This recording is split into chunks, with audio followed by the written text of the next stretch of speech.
Hey everyone, welcome to Metamorphosis with Zachary. I'm your host, Zachary Aird, and let's get this playing. So today's guest is Zareq Brown. What's your middle name? Latrell. Latrell, yeah.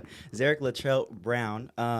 He's been my friend since 7th grade because we used to fight in 6th grade. I guess, yeah. So, Rivals, kind of. Yeah. So 7th grade is kind of when we started becoming friends at a local middle school. And from there, the rest is history. Yes, sir. So, yeah, Zareq, who you are and what you're doing here, basically. Yeah, like Zach said, met in middle school. Came up, my dad, my mom. First, I give huge thanks to them. But I came up in that community, met Zach in like sixth grade, but we used to play. So, like, the elementary school that he went to and the elementary school that I went to were both feeder schools into L. Thomas Heck, right? Yeah. And, like, there was, like, a little bit of, like animosity built up because, like, you went to Roby, Yeah. I went to Dreaming Summit, so... And then, like, we both played basketball and would duel it out. So that's pretty much how we met. And then, again, like he said, became close in 7th grade, and the rest is history. Yeah, it was that, like, visit day where we were like, Yeah. come on, because there was no basketball. So we were like, come on, who's the basketball player? Yeah. And it was like me and Anakin and Ben versus, Yeah. I don't know. It Like was, Kojo, maybe. Yeah, Kojo, Jor, right? Yeah. MIT. Yep. So, yeah, Zareq, let's get this started. Of course, man. So, in your childhood of football, like, what made you? Okay, first of all, you were a football player. Yeah. And I was a basketball player. Right. So, how was that transition of playing sports as a younger athlete, basically?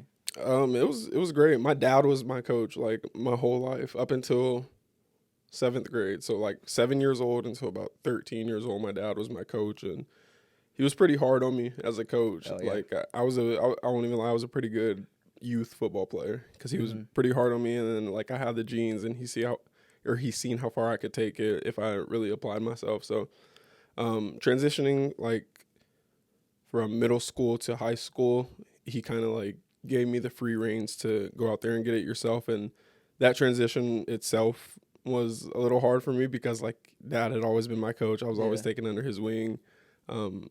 Learning to get out, do it on my own, approach coaches, and have face-to-face conversations was a little, like, Iffy at first, no doubt. Yeah. But getting over that hump, and I'm glad where athletics took me in my childhood. Like, the drive that, like, I have in, I guess you could say, like, corporate America now, I get it directly from sports, and the lessons, like, learned directly from it. So explain your dad a little, because I know he played. Yeah. So he played college football at University of Texas, El Paso, UTEP, in El Paso a couple of years ago. We went out to, like, his reunion, saw a bunch of his boys, his quarterback. Yeah. He played there, and then he played a couple of years in the CFL, Canadian Football League, when they actually used to have, like, teams in the United States back then. And so he played in Birmingham, Alabama for the Birmingham Barracudas. Yeah. But my pop's huge influence on my lifestyle. Because I remember your dad used to be in the stands of the middle school Basketball, games and, like, yelling at refs, and I was like, "Hey, whose dad is that?" So yeah, he was always because I was scared of your dad because he just looked like I thought I was gonna get yelled at. I was like, no, I'm not Zareq's friend. Like, no. Yeah. So it was just cool to see that. How was the different high schools? Because I know you went to different high schools throughout your career. I just want to, because I haven't talked to you in forever, so I just want to. No doubt. Yeah. I was first enrolled in Brophy. We don't say that name. We don't say that here. Okay, Mr. St. Mary's. We don't say that. I was first enrolled in BCP. Yeah. And then I was going to go there my freshman year, decided to pull out last minute. That was more of a parental decision. Like, it's a private school. Yeah. Funding is like, are we seriously going to commit to the price, the family changing a family lifestyle essentially to support me to go here? And the answer was no at the end of the day. And so I went to Centennial my freshman year, played football. There was a lot of, like, attention put into where I was going to school after 8th grade because, as I had mentioned, I was a pretty good youth football player. Like, middle school, elementary school, I was a really good football player, youth. And so, like, there was a lot of, like, tension built up. It's like, oh, my God, where am I going to go to high school my freshman year? And at the time, I was under the thought process of, like, the school makes the athlete, you know? And in Arizona, I won't say that that's not too far off. Yeah. You know, some schools definitely get recruited or you get seen more at a bigger school. But initially, I was definitely like, I have to go to school where I'm going to get seen. Yeah. Again, after freshman year, the same kind of family trends. Like, are we going to change family lifestyle to support me to go here for the sake of football? And making the family decision that, like, you know, if I can get seen anywhere. And so that's when I was closer to Millennium, lived about 5-7 minutes away from it, transferred there, finished out sophomore through senior year there, and I loved it at Millennium. Yeah, because that was the biggest thing for me at St. Mary's was like, Mm-hmm. if I go off against a guy named Jovan or Jalen House, then I was like, I'm going to get seen. Yeah. Or just like things that were uncontrollables. And I just want to talk to you about that because No doubt. my senior year, like I just fully delved into like what college am I going to go to. Like I was just not even playing basketball at that point. I was just like, oh, I can go play over there. I can go, like not even. So then when it came time to play, I was just step behind everyone because I wasn't enjoying the 100%. love of the game. So did that kind of yeah, no, 100%. I get what you're saying. It's like it's almost weird to say it, but I feel like if the lights, cameras, and action weren't attached to like our dreams, like basketball player as a, you know, like professional basketball players, they post their salaries on ESPN and they're like 4-year, 128 million, and you're like, as a little kid, you're like, oh, I want to do that, you know. So like, I wonder if the like lights and popularity and stuff wasn't attached to the game, would some people still love it as much as they say? And I don't think so. Only in the sense because, like you said, I kind of had that realization as well of like, you know, like I'm just doing this essentially to get to the next step of like being seen, or everything is a process of being seen and being recognized to essentially get to a point where you can say, oh, he's good. When essentially, in my opinion, I think there's a lot of really good athletes and like people that aren't at that NBA, NFL level that are just, you know. So many can make it. Yeah, no doubt. Yeah, and that process of the journey, I just wasn't, I don't even know how to explain it. I wasn't taking the time to be like, I'm myself. Yeah. I'm this guy. 100%. Instead, I was just like, oh my God, he's going to college? Like, how is he going to college? And it was just like what is that when I'm comparing? Yeah. So, yeah, that was very hard. Mm-hmm. And I mentioned, or not mentioned, but I see like Kevin Durant touch on it through Twitter, like not directly, but like you can tell that he's more so like a guy that catches backlash for moving teams, or, you know, it's KD, he sits out 47 games, whatever. And he like always just like makes a joke of it via social media, because like comparison is theft of joy. Like that's what I noticed through him. Like, I'm really one of the greatest scorers ever. What is like, you know, this comparison here gonna matter to my game essentially? Yeah, and the fact that he can just go out there and say, I could play on any team I want, and I could change. Literally, because we see that as, what about the rival? Because like now we're putting our own. I don't even know, like emotions on it. Like, what about the rivalry? What about you're playing with Steph? Like that's cheating. But he just wants to have fun. That's it. Yeah, like at the end of the day, can Zareq and Zach have fun? Right. Yeah. So I don't know. I feel like the kids need to hear that. 100%, and I think even more so like these days with social media in the works, like as a kid being recruited, you could click on your phone and go to like overtime or something on Instagram and see like, oh, this 5-star, you get to comparing yourself, not really like living in the moment almost. It can really take you out of the moment and kill your like lack of joy for the game. Yeah, and I was telling my parents, like, I remember like my senior year, just the fact of like scrolling and seeing highlights, you don't even think you're comparing, but subconsciously, in your brain, no doubt, you're being like, that jump shot's ugly. Like, why is he going there? I could do that. Yeah, I could windmill. Right. Like, I could do any of that. So, yeah, what was your favorite part? Because I know we were just talking about like the mental. Yeah. What was your favorite part of playing football? Probably the competition. I love. I know you love that. I love competition. Like, it's like the X's and O's of it remind me of like a mental game along with physical. So being able to apply both into a game, I loved competition. Like honestly, like it's weird because since I've stopped playing football, I've become like more tuned into basketball because you could just go like play pickup basketball. I go to EOS all the time, play pickup basketball, and like it's so competitive and I love it. You're probably starting that competitive. Yeah. Oh, no doubt. I don't know how to like turn it off, and that's what I was mentioning in the beginning. Like sports being so competitive and wanting to like, it's just I don't know. Every athlete, I'm gonna just say like if you don't want to destroy your opponent, I don't know. Like He's like, if you don't want to kill him, right? Like you shouldn't be playing. That's just me. If you don't want to destroy your opponent, you shouldn't be playing against them. And like I take that into like corporate America, and like sometimes I don't know how to almost just like people be like having fun on the job or type shit. I don't know how to like I'm so like attuned into the task at hand, and I think sports for that. Yeah, I kind of took that from you because high school I was very like I'm the shooter, I'm the cool kid, but when I got to college I was like, you know what, I gotta go back to like the roots and be like, who showed you the game, who did this, and you were the ones that were just competitive. Like because I used to get mad because you never even tried at basketball, you just played football. So then when you would come on the court and beat us, I was like, who is this kid? Like, so yeah, let's just talk about like our PE days, because, dude, we did go at it. Yeah, we did go like sixth grade. I remember a lot of it, but in seventh, eighth as well, all the way through middle school, sixth, seventh, eighth.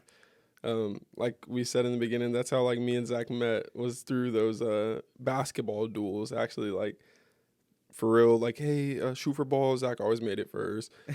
He picked three guys. I picked three guys, and we would go at it and like talk some mess afterwards too. So be sweaty in history class, whatever it is. in the next talk grade, for 5 minutes. Yep, be super sweaty. Yeah. Those PE days are something, man. Like you were mentioning, like you had gotten that like competitiveness from me during those days. Like it was reciprocal too. That's what, because like you wouldn't back down for nothing, you know. You and your 3, you and your 4, whatever, come right as hard. So it was like another outlet to get to almost know someone. Like not your ideal, hey, how you doing? Like I'm Zareq. Like what? No, we were just competing at basketball in the beginning. So they had to different. Take us apart For real. But yeah, like those days is like what I enjoyed the most of like basketball. Like I don't care about college, I don't care about high school. Like those days are like playing with my dad 1v1, like that. Like how you're saying your dad was, because at the end of the day you're like, you thank your dad, because without your dad you wouldn't be excelling at jobs, you wouldn't be excelling at talking to people. Right. So is that your dad is your biggest influence? I would probably say so. Yeah, my dad is one of my biggest influences. People say I'm a spitting image of my dad. I get so much from him. Like I talk like him. They say if you put me and him in the same room and like we talk at the same time, you almost wouldn't be able to like tell the difference. So I gotta give big thanks to him. My mom as well though. So like both my parents, like as a whole, for keeping my head screwed on straight during those times. Because like you said, they were some of the funnest. I wouldn't change them for nothing. Same with my parents, man. Because like you were saying with like because if you would have went to Brophy, the biggest thing for me going to high school was the transportation. And I was like, dude, the I-10 is trash. And then as soon as I graduate, they changed the whole freeway to more and better. So that was the biggest thing. So the New Mexico Military Institute. How many years were you there for? I was there for 1 year. And let's just I got a scholarship out of high school playing football to go to a junior college. They played in the, can't think of the name of the conference, but it's the Texas Junior College Conference. So I don't know if you heard of Blinn College. Cam Newton went there. We played against Blinn, Kilgore. Pretty much everything we played against was in Texas and Oklahoma. And just another outlet for me to, again, gain exposure to play Division I and go to that next level. So after high school, graduated, went there. It was a completely different lifestyle. It was in Roswell, New Mexico. Why'd you smile right there? Because I don't know if you've ever been to Roswell, but UFOs, right? that's like what the city is like. Okay. Kind of centered around like street lights. Like in one city, one road, every street light has like a UFO alien head on. It's weird, but in my opinion, I smile because like it seems like they're set back in like 2009. It's weird. Like I don't know how to explain it. It's like it's very old school. Yeah, like you're turning back time. Yeah, almost. So that was definitely a big change from home. I feel like I'm very like embedded in the city in Phoenix and in Arizona and being around a lot of people. And not only that, like as you mentioned, it was a military school, so everyone was bald. Like, no, my first 2 months, you had to get your head shaved bald. Nah. Yeah, I would have cried.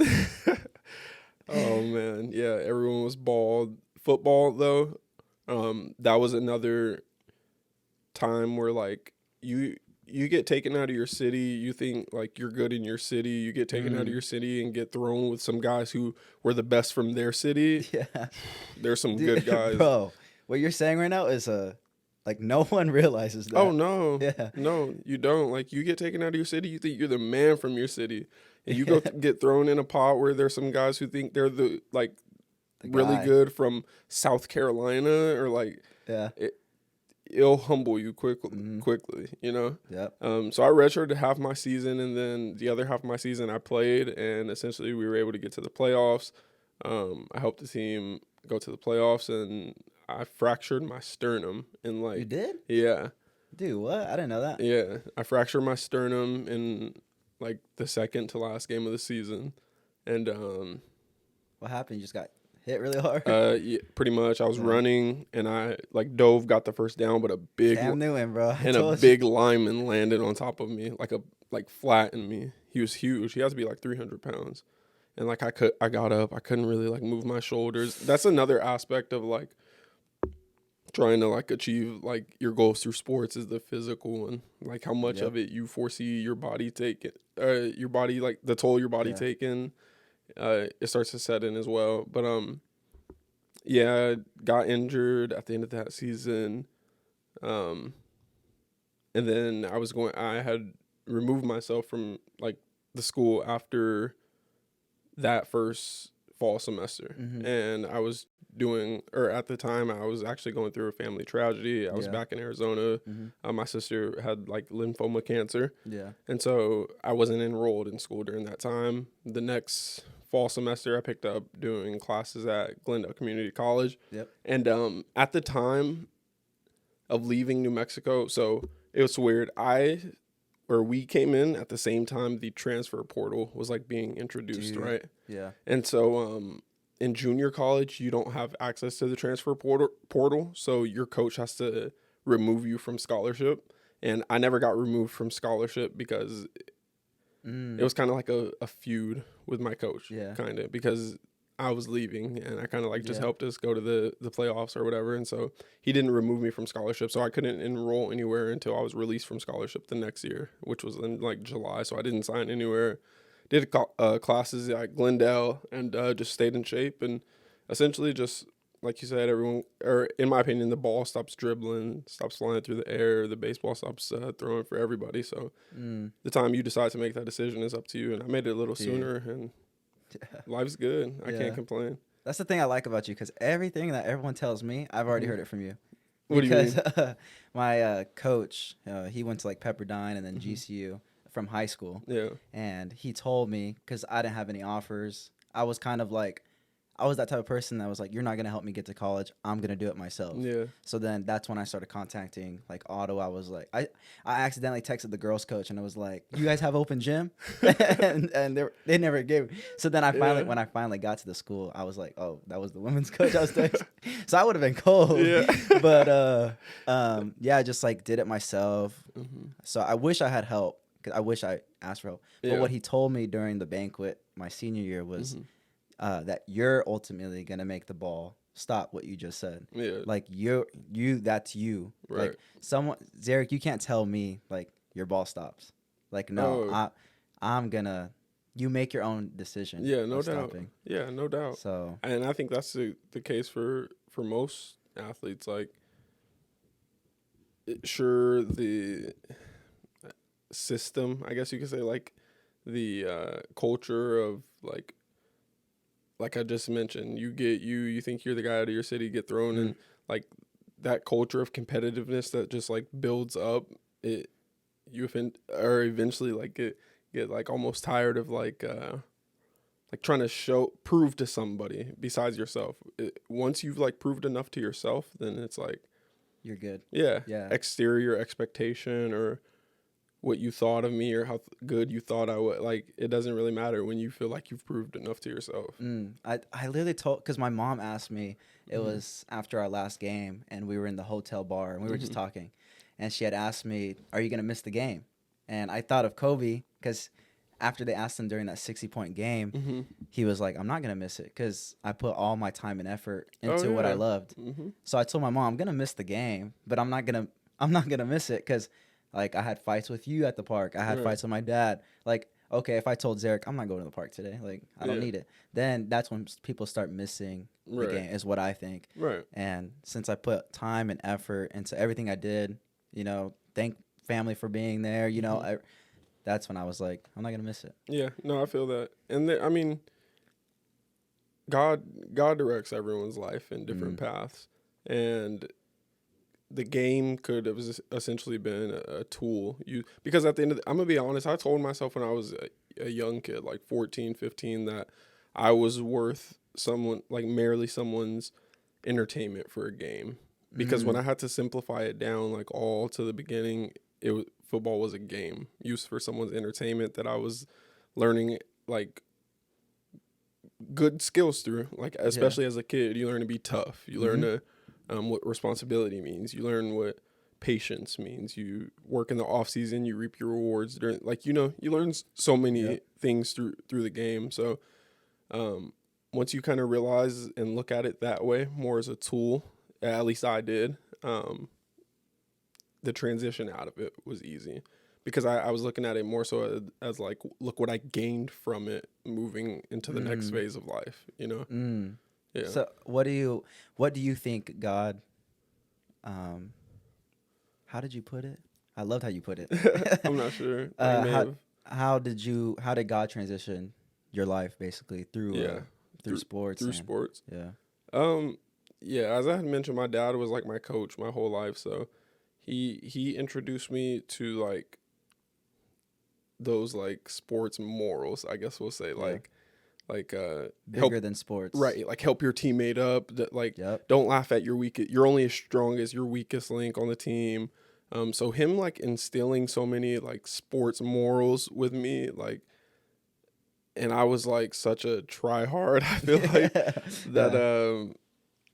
that I amplified it. So those same morals kind of shaped my personality in school as well. And those same morals that I built from sports and in school shaped my personality out in the real world and at the grocery store, like pretty much wherever I am. So, just learning those things from my dad and transition them into sports. That's where I believe God initially shaped my like why he placed me on the journey to go through that. To like, I feel like I'm a more not putting myself above anybody, but like I feel like my morals are good, and a lot of it I could accredit to sports. Yeah. I mean, you are good. I was gonna say you're a good kid, but I'm the same age as you. You're a good kid, man. Yeah. No, but I feel it. I feel what you mean. Yeah. Like, cause I'm happy that you're here. Yeah. And I'm happy that Appreciate it. Yeah, you get to, cause we had the same. I mean, not the same, but I felt like we have the same, I guess in a way, morals. Like, yeah, no doubt. Do this, do that. Like, if you're gonna work hard, you're gonna do that. Yeah. If you're gonna finish something, you finish, or you're gonna start something, you're gonna finish it. Right. Like, and that. I'm talking like my mom, but yeah, because I never told you with how you went through an injury your freshman year. I went through it was like a little heart attack, I guess I had, but I don't know. It was like a week in the hospital. Really? Yeah, but they don't know what happened. Really? It was right before COVID. They probably thought it was COVID. There was no rooms open, so they put me like on EKGs, and they were like, if you were 60, you would have. No way. Yeah, you would have been gone. I was like, huh? Like, I never heard of this. Yeah, so I never really told anyone. Oh, so then when I started like the pod, I guess I was gonna, because there's things that happen throughout your career, throughout things that you can have adversity. So then after that, it kind of transitioned to be like, okay, there's bigger stuff than the game. Oh yeah. And Yeah. like you can get like just like you were saying, there's stuff that's gonna happen. Family members, like everything Yeah. is gonna happen during your career. And how can you not overcome it, but how can you feel it? Right. How can you experience like tolerate it almost. Yeah. Yeah, no, there's like a lot, as I mentioned, like with social media being at an all-time high right now, there's like a certain level of like understanding that people don't realize about athletes. And I mentioned KD like earlier, like people don't realize that these are like real normal people. Like you don't put like Kyrie Irving moving from Brooklyn to Dallas. Yep. For all you know from the outside looking in, he's like, oh, he's the cancer of the team. He's this, that, he's the other. His family lifestyle in Brooklyn simply just could not have been what he wanted. And he wanted like all, and I'm not saying that that's the truth. I'm just saying who are we to judge so heavily? And so like I'm saying all that to say that the game will never be bigger than life. And us as spectators, or some of us as spectators, we don't realize that about these athletes. And I know like LeBron a few years like was talking about like or opposing shut up and dribble because some lady had said it to him, I guess. And that's kind of real because again, nothing is bigger than life in general. And it hits us all, and like more people, I feel like more people should kind of realize that. Yeah. Yeah, social media has been, I just don't like being in like a bar area and they're like, how'd you miss that shot? Like as simple as that is like, let's go take you outside. Let's go. You couldn't throw that here's up. The ball. Yeah. And you hit this. Right. Or the whole like FanDuel where they're like, I don't care about your bet. I think it's the funniest thing. Yeah, no, because like they really don't. Yeah. And then seeing people like like Nico or the kid from OKC, Jalen Williams. Oh, okay. Like seeing those people that you've seen in person, then you realize like, dude, they grew up just like you, but they don't realize, it doesn't shift in their brain to be like, he's human. At the end of the day, he's just putting a ball in the hoop. Yeah, like, and, for you. As you said, social media is amplifying that. Like it's amplifying the lack of realization of, oh, he's human. Just like you said, if I grew up, it's different when you like see someone and or not. I feel like it's different when you are like just down to earth, really. Yeah, and you don't like judge that person of how far he went because I like we were saying, everyone almost chooses that day. Yeah. And it's a sad day. It's like, dang, like I woke up the next day after our tournament, like when I was home, and I was like, no practice. Like I felt like a free man. I felt like out of the shackles. I was like, dude, I could do anything right now. Yep. And I was telling Alyssa the other day, like I was working out in the garage, and I was doing I think squats, and I literally thought to myself, like I could just stop. Yeah. Like I can stop after 4 reps. Like there's no part of my brain that's like, one more, Zach. Yeah. You need one more. Like. I don't know. But then there's like the part where you're like, okay, you got to be healthy. You got to you got to do what your part is. I kind of want to talk to you about I remember when we went to the Goodyear Park. Yeah. And I started telling you like, dude, I got into like meditation and I got into all this like awareness. Right.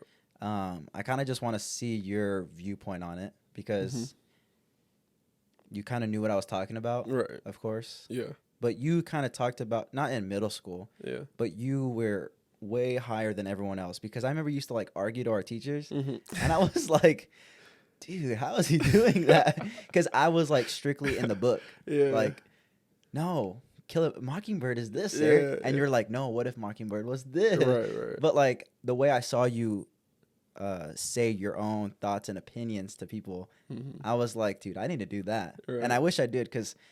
sorry for talking for what. No, you're good. When I got to St. Mary's, there was this class called Seat of Wisdom, which I was horrible at. You sat in a circle and you talked about the book. Right. But I didn't get that part of I wish I took from you. Yeah. To like see the book from a different perspective. Yeah. So now when I read books, I think of you. Remember talk to the text at middle school? Yeah. I still do that. I still talk to my text and now I get to like feel what the book is. So I just want to see your viewpoint and just on meditation, on awareness, and things that people don't do. Yeah, no, I feel you. First off, like I had kind of mentioned in the beginning, I give a lot of like a lot of thanks to my parents, a lot, because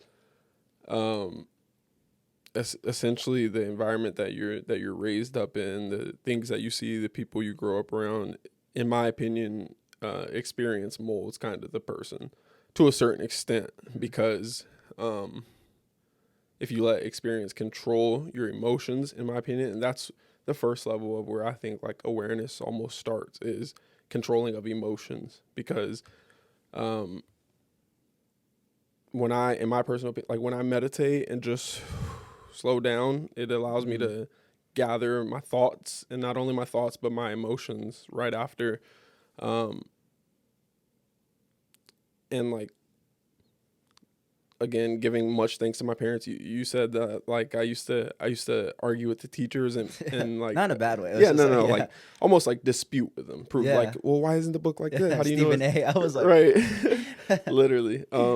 That came from my parents almost teaching me to, like, to me, an argument is dumb if you strictly use emotions. A person raising their voice to try to amplify their argument is like, it's senseless. And my parents almost like probing me with conversation, with emotions, especially my dad, because my dad was my football coach. He would like yell at me right in my face, like, you should have did, like, yell and like dare me to cry, like, you better not cry. So you better not. Right. So I learned from a young age to kind of like discard emotions in the sense of practicality and like just common logic. And doing that, I would say, opened me up to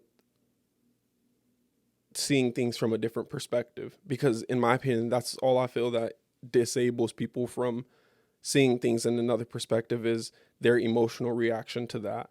If they don't see, I don't know, we'll speak hypothetically, like if they don't, or if they see I don't know, I don't even want to discriminate or like say anything. If they see something that they don't like, it makes them feel a certain way. Like, and kind of shunning that emotional reaction to something you don't like automatically broadens your perspective. Growth is like social media, and like I hear a lot of people are very like spiritual via social media these days, and I think that there's a negative connotation almost put on it, because growth and spiritualization and realization, it's a very hard process.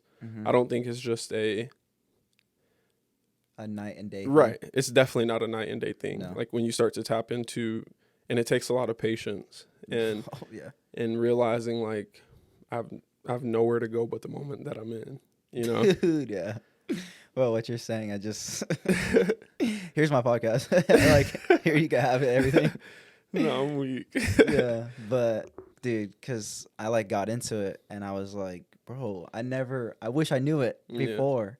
But then that's when I was like, that's when I took God into what I was doing and being like, maybe this was a tool to be like, you weren't, if I would have showed you it earlier, right, you wouldn't have accepted it. Yeah. So like, I wish I knew meditation. I wish I knew the present moment in high school, and just for the sake of basketball. But he probably would have been like, no, you would have just used it for basketball. Right. So like finding meditation now and finding just like, you're not even a basketball player. Right. That's you think that's your identity. Oh yeah. It's definitely not. Yeah. It's a hard process to grasp. Yeah. For a lot of people. And as you were mentioning, like I'm just touching on it again, but like debating with teachers, like debating with teachers when we were in middle school was literally from me, and my parents taught me this. I'm not even joking. I give so much thanks to them, as I'll say again, but they taught me that like I don't care who that teacher is, they're human at the end of the day. Like they taught me that, to like they can tell you, if they tell you to run outside and jump off the cliff, are you going to do it? Like sure, they hold a level of authority because they are your teacher, but that doesn't prohibit your like own version of what you believe you're being taught, if you get what I mean.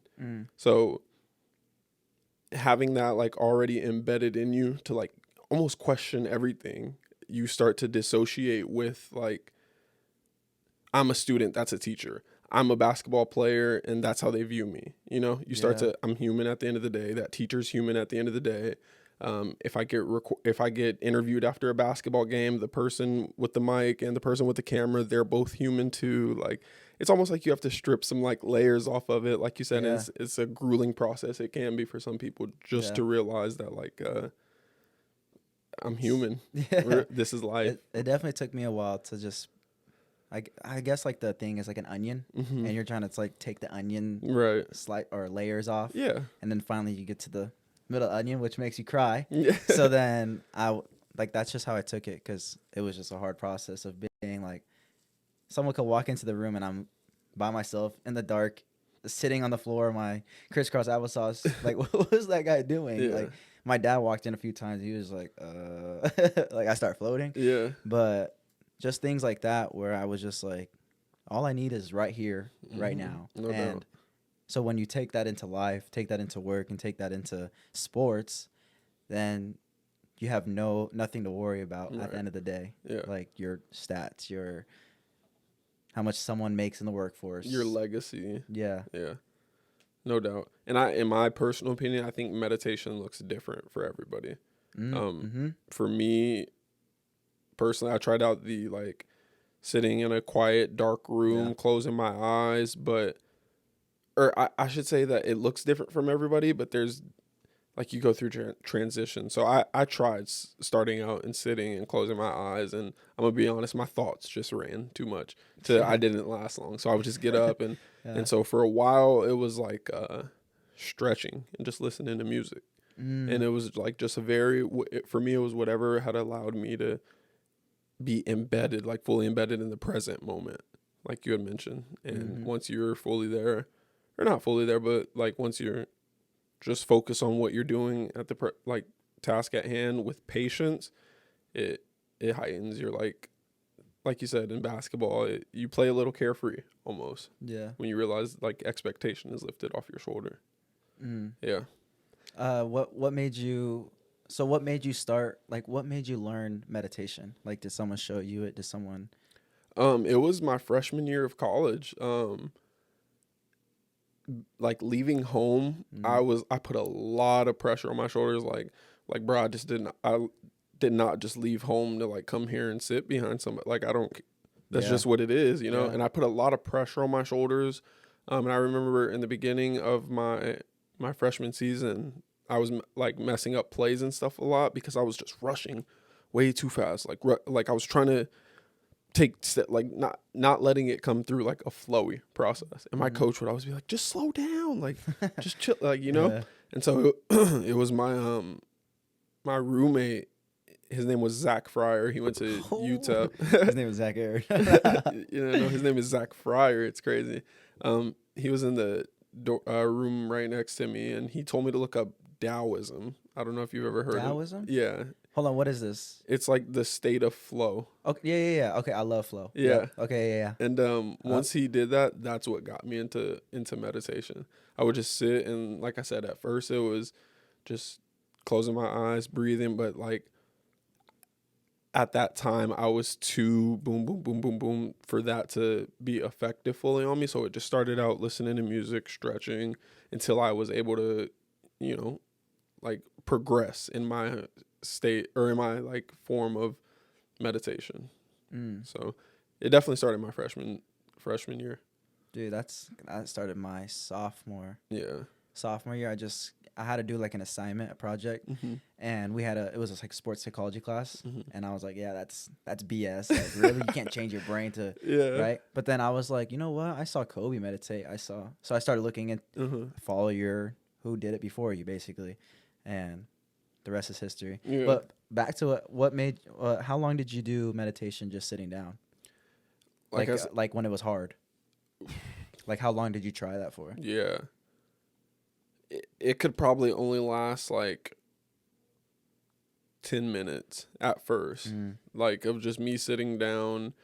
No, not even that. Like maybe 5 to 7 minutes, just me sitting down by myself. Because like I said, like I was too like antsy. Just wanted to always do something. And especially like with, again, technology, social media, luxuries are at our disposal in abundance these days. And it's easy to take your mind off of just, whoa, this is a temple I have here. Like I have feeling in my fingers. I have like air in my like, let me attend to it a little bit. And it starts through the mind. And So to answer your question, so Yeah. I was off topic. Nah, so much, I was getting lost. I was like, oh my God. but You're giving a meditation thing right there. Like, yeah. that was literally what it is. To answer your question, it started off only like 5 to 7 minutes at first. I could only do it like 3 times a week, like 2 times a week for real. And then like honestly, when I went through like losing my sister in like 2020, that was right after my freshman season. It brings you to light of how much like of when you don't have something, you give a lot of thanks to it. You know, it's like you almost don't really realize how good something is until you don't have it. You know, and when you look at like, in my opinion, like the ultimate prize is like life, air in your lungs. When you see someone without it, you start to attend to your own more. And that's when, again, I picked it up again. And that's when it became like, I was able to focus on it a lot more. Yeah. Okay, so I know you're competitive. Yeah. So I'm going to ask you within the next week, try to do it for 30 minutes. Okay. Every day? No, not every day. Oh, okay. Or, I mean, because I'm trying to get back into it because, like, the whole end of the season, it's an excuse. Yeah. Like, you're already, in your head, you're like, yeah, you're making excuses. But it was hard to, like, just sit down in a hotel room after you just won a good. But I try to stay in the present during, like, the dinners. I'd put my phone away. Alyssa didn't like that.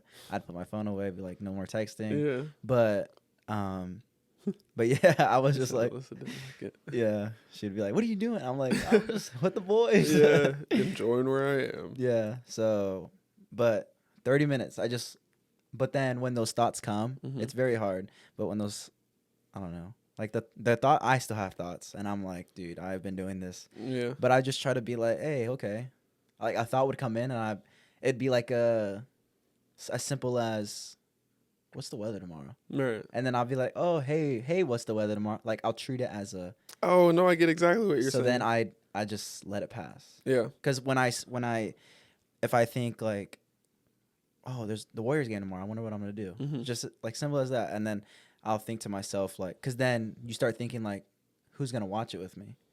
What time is it at? Right. Like then it starts to become a trait if you connect it to your emotion, which we were talking about earlier. 100%. So then I kind of just try to be like, hey, Warriors game, and then it'll just go away. Let it pass. Yeah. And I get exactly what you mean.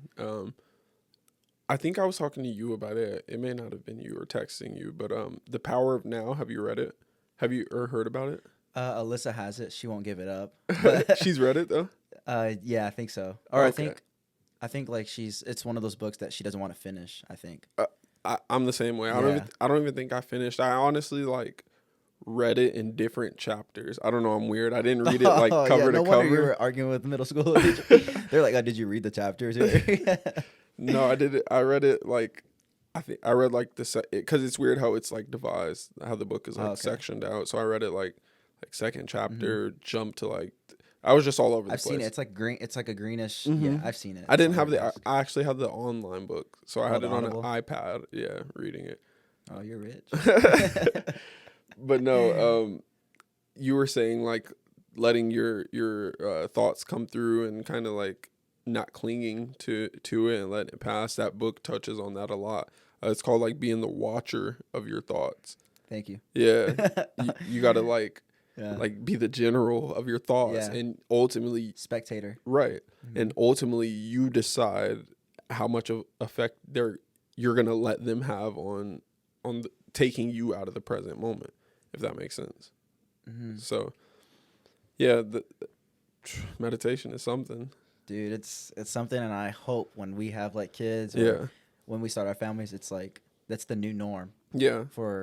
Because the whole reason why I was not mad, but the whole reason why I kind of want to become a strength coach, or that's what I'm trying to do, become a strength coach, is like to add it with the mind. Yeah. Because as a strength coach, okay, the guy's working out his quads, the guy's working out every part of his body, but the part that never turns off is the part we never work on, and that's the brain. Yeah. And I feel like as a strength coach, that should be not the first priority, because of course you need to be strong if you're a football player, or but I feel like there's so many aspects in sports where it's not getting pushed. Yeah, it's neglected. It's like the best part.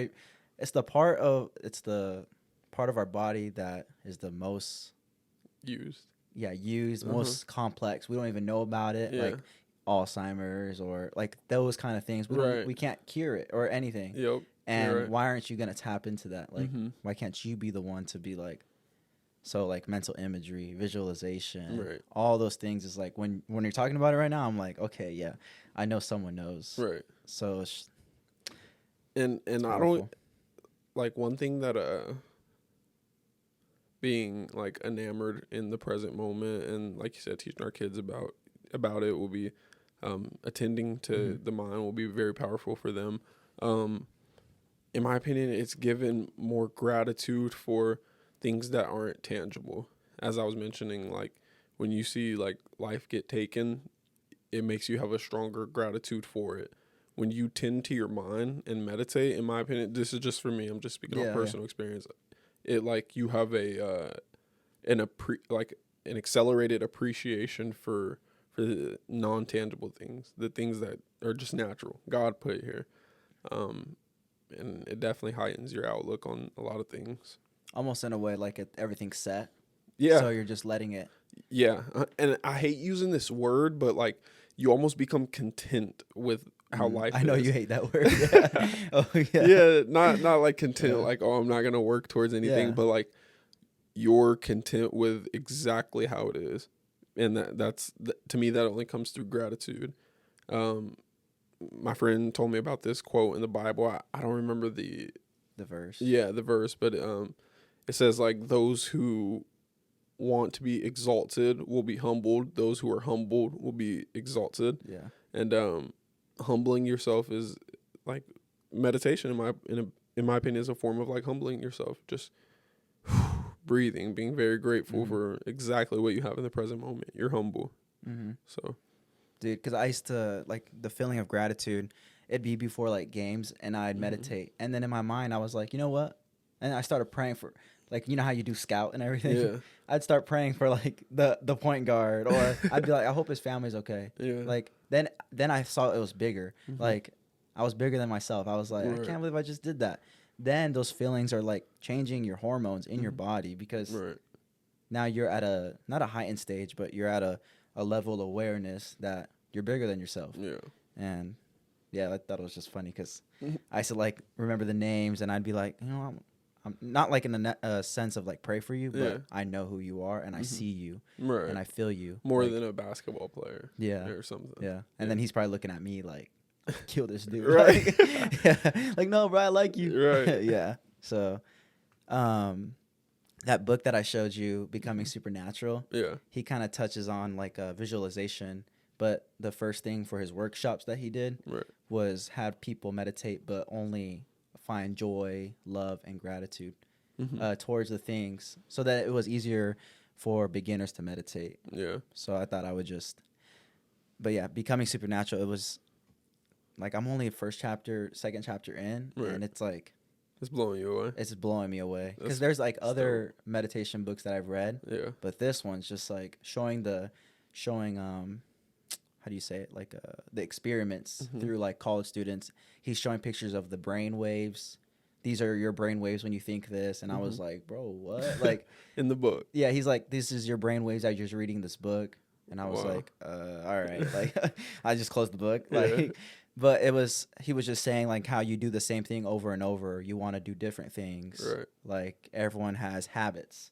And I don't know where I'm getting to this, but how like you wake up and then some people check their phone right away. Brush your teeth. You start on the right side of your upper mouth. Like, then you go restroom. Then you go get coffee. You start like you take the same route to work every day. Like, then you start to get connected to that.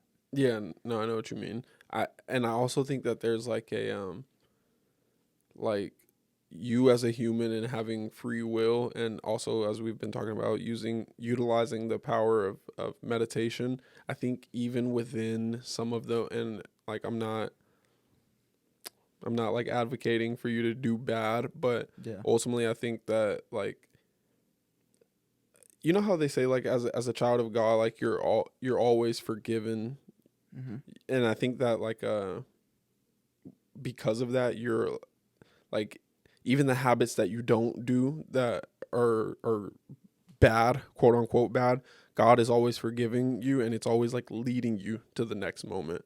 As soon as you stop, like, and this is just me speaking, I was like very critical of my own thoughts, like thinking like, oh man, I might not, like, I probably shouldn't do that. Or as soon as I like almost became like content with the fact that I'm human, I have free will, and I'm going to do this and hope, like, almost just like we said, be a watcher of your thoughts and actions. As soon as I gave myself forgiveness and like release of them, I started to be a whole lot more like relaxed and see the benefits of that.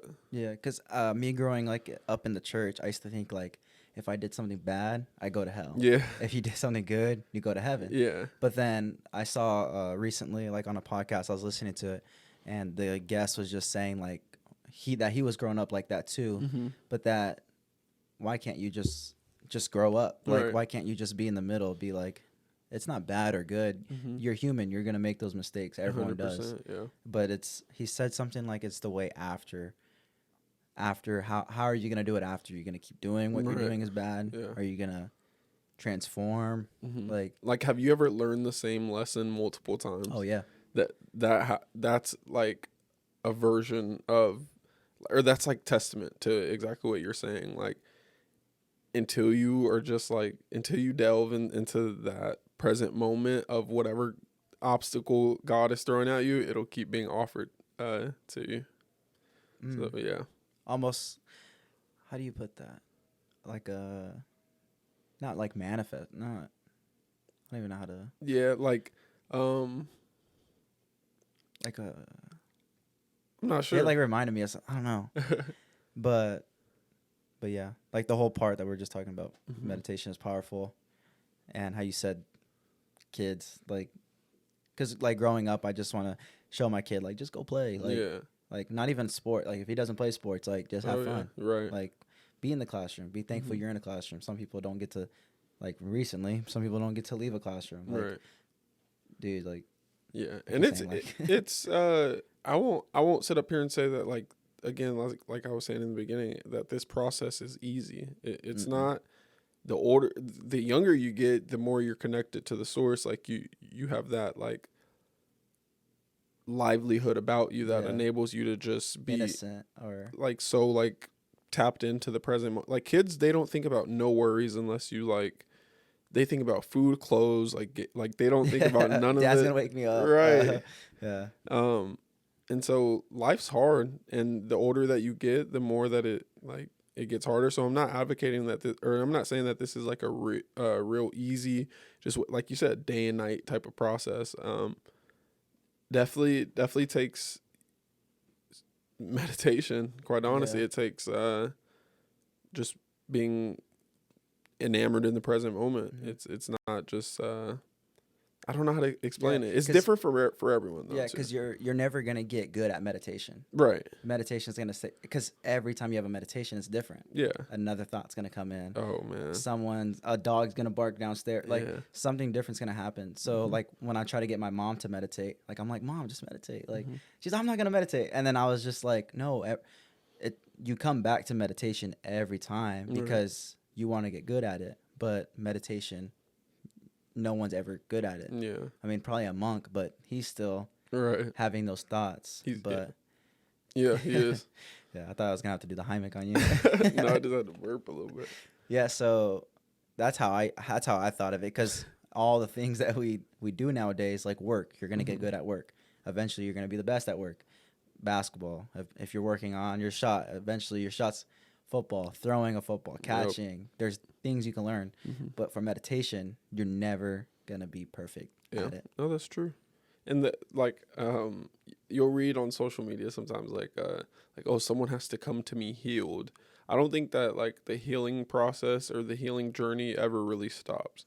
You're forever, like, just as you said, like, you're sitting and some thoughts come through your brain and it's up to you to let them go or let it weigh on you. Life is the same way. Obstacles are thrown at you and, you're tasked with overcoming it or repeating like the lesson each time. And so like you just said, you're never going to get good at it. That's 100% correct. Like it's a never-ending process. You're always going to be tasked with healing some sort of issue or trauma. That's life. It's for everybody. And how you, I put it this way, like every season has a storm. It's up to like how you weather each storm determines the like fruit that you'll, how you reap your fruit, That's another quote that I'm gonna take from you. I said that one. I showed him that one. I saw you read your palm for that one. Have my phone over here on the side. Yeah, Zareq said, but dude, yeah. No, Because I haven't seen you in a while, so like these kind of. No, it's good to catch up. Yeah, we haven't seen each other. The last time we did, we were playing basketball at Goodyear Park. Yeah. And then the next time I texted you, I was like, "Hey, you should be on the podcast." And you were like, "I'm in Alabama," and I was like, "Bro, what?" Bro, I don't know if like you remember, but that time when we hooped at Goodyear, I kid you, you weren't missing. Oh, yeah. I'm not even joking. You weren't missing. Like I put a magnet in the ball. Like I went and because I was working at the time, I was working at LA Fitness, like this gym, and we had a basketball court. So I was like getting shots up a lot. I was like, not even working. Right. I was like, bro, I'm about to go hoop up Zach, bro, and you were not missing. Like it's crazy. I was like, what are you? What is I couldn't get it. I couldn't understand. I really don't know what it is. I mean, yeah, it's like the time you put in your shot and stuff. But I tell, because Alyssa's like, you can't even shoot, and I'm like, all right, like, but I like think of it as like Curry, like he could shoot anywhere on the court, and it's the same every time. Yeah. And like props to Curry, because without him, I wouldn't be. For real. I remember you were a big fan of him. Well, you showed me him. Yeah, or like when we were coming up, or when we were like in middle school, high school is when he was like getting big at the time. Yeah, you literally I remember where I was at. I was in my front living room on YouTube watching Call of Duty. Yeah, and you texted me like, "Do you see this like kid at Madison Square Garden?" And it was the 54-point game. Oh, bro, that's crazy. I remember that, watching that game live. And then I remember I took the controller from my Theo and I was like, "Nah, we're watching this." Yeah. And he's going crazy like on Carmelo. It was like him. Klay Thompson was coming off the bench, I think. I remember the shoes he was wearing, like some blue and yellow. The blue and yellow Nikes. Nikes. He was still signing Nike at the time. Yeah, and I got those shoes. For real? But they were all black and white. Yeah. And I was like, I'm Curry. Because I didn't, because, for us, you can, because you were able to like jump and do all that. For me, I was like, I'll just pass it to Zareq and I'll get my assist. It was like a Steve Nash era. It was like a Derrick Rose era. If you're athletic, you get to play. Yeah. There was no one like Curry. Yep. So then, that's very true. Growing up, I was like, okay, I could play the game of basketball. I don't have to stick to baseball like all these white dudes playing baseball. So, yeah, I really don't know what it is. Like he had a profound impact on on our age, the guys around our age group that were coming up playing basketball. Like you said, everyone can't jump. Everyone can't, isn't fast, strong. Quick first step. Yeah. Like, Steph Curry showed like everybody that, hey, look at me, I could just, I could shoot better than anybody. Yeah. Oh my gosh. Yeah. Bro. Yeah, you're making me happy with Curry. They play tonight. I know. Who do you got? Warriors? Yeah, I'm gonna take the Warriors in this. I honestly have the Warriors going back to the finals, but in my opinion, the Kings they'll go to 7 games. You think 7? Yeah, I think they'll go to 7 games with the Kings. The podcast's over. He's all 4. Yeah, 4. Nah, I think they're gonna win tonight. Yeah, they're gonna win tonight, the first game. No doubt. And then I don't know about after that, because the Warriors, their first game, they kind of like veteran, like they coast. Have your time on NBA TNT, like and then they go crazy. Yeah, Klay is having one of his best seasons, though, apparently. Dude, my teammates, bro, gave me so much Booker or Klay. I'm picking Klay. You're right. I'm picking Klay over Booker every day. Who do you have? Booker or Klay? I will go Devin Booker. I will go strike Devin 2, Booker. Bro. You got one more strike on here. I will go D-Book. He's bad. He's coming up. He is coming up, but Klay is just like... Yeah. Dude, Klay is... But they're way different though. That's the other thing. Yeah. D-Book is almost like more silky, more smooth. Yeah. Klay is like stop, pop, very fundamental. Yeah. Not gonna miss. To me, he's like the Tim Duncan. Tim Duncan. Yeah. Tim Duncan of like 2 and 3 guards. Yeah. Klay Thompson. Fun. Like if you want to succeed in the league, you want to be in the league for a long time. Watch Klay. Yeah, but for real. Not everyone could be Devin Booker. Right, like, exactly. Yeah. Not everyone can like turn around, eat shoulder, dunk. Bro. All right, I'll give him some props. Like his turnaround shot, like Yeah. you're not blocking it. That's hard to guard. Mm-hmm. I think in the NBA a lot today, guys foul chase too. What do you mean, like or foul hunt? They hunt for fouls. Oh yeah, it started with Harden. Yeah, it did. When we were younger. Yeah, for real. He averaged like 36 a game one season, and like 20 of that was free throws. I'm saying. Yeah, 16 points. Bro, and 20 free throws. James Harden was, because that's when we had to pass the Rockets every season. And the Warriors, and you did. We did, but I was having like, that's probably what gave me my heart attack. I was just like, bro, I can't watch this no more. Yeah. So they never told you what that was? The heart attack thing? Yeah. They just said my troponin levels were high, and usually when they find people who passed away through heart attacks, that's what the levels are. Have you like been good ever since? I guess. Like really? they really just told me like pat on my butt. They were like, way to survive another day. And yeah, they just told me like if you get chest pains playing, because then like we're doing. Oh, you were playing basketball at the time? Well, what I was doing was I was on the developmental team my freshman year, but then I was on varsity too. But then of course I wasn't playing. Right. So then I would have to practice every day 2 times, about like 4 hours, and then some days weights. But that day, the coach was like, "You want to play with the JV team?" And I was like, "Yeah, I'll play with them." So we went to GCU and played intramural. So when I was playing, when I went home, I told my parents goodnight. And then I got to the room, and I was like, "Bro, my chest is hurting." Like, you know when they say you get chest pains, like, don't mess around. Yeah. And what's funny is I put, my Theo gave me CBD. I don't know if you remember Naomi's dad. Yeah. He gave me ointment, and it was like strong weed CBD. Like I was like, okay. Yeah. So then I was like, I'm gonna put it on my chest. Yeah. So that's probably what. Because when I got to the thing, they were like, the scans aren't sticking to your chest. What's on your chest? And I was like, ointment. Like I was like Neosporin. And then they finally caught on. But all the scans after that, like after the second day, was perfect. So. Dang, that's crazy. Yeah, I really didn't tell anyone that. Like, I just kept it like. Yeah, I've had like heart palpitations before, if you know what that is. Like, yeah, it's like when you're like irregular beats and stuff like that. Yeah, but that's a trip, man. Yeah, I think that ends it. So okay, yeah, because we only do like an hour. For sure. I wish it was longer. Yeah, thank you guys for listening. This is Zareq. Do you want to shout anything out? Like no, just as we've been mentioning on the podcast, keep attending to your mind, meditation, and yeah. Be like Zareq. No. All right. Like Zachary. Yeah. Zachary's Metamorphosis, which is on YouTube and Instagram. On Instagram, the E is a 3 and the 2 O's are 0. Zachary's Metamorphosis. Thank you guys for listening. Like and subscribe, please. And thank you for listening. And remember to always come back to the breath.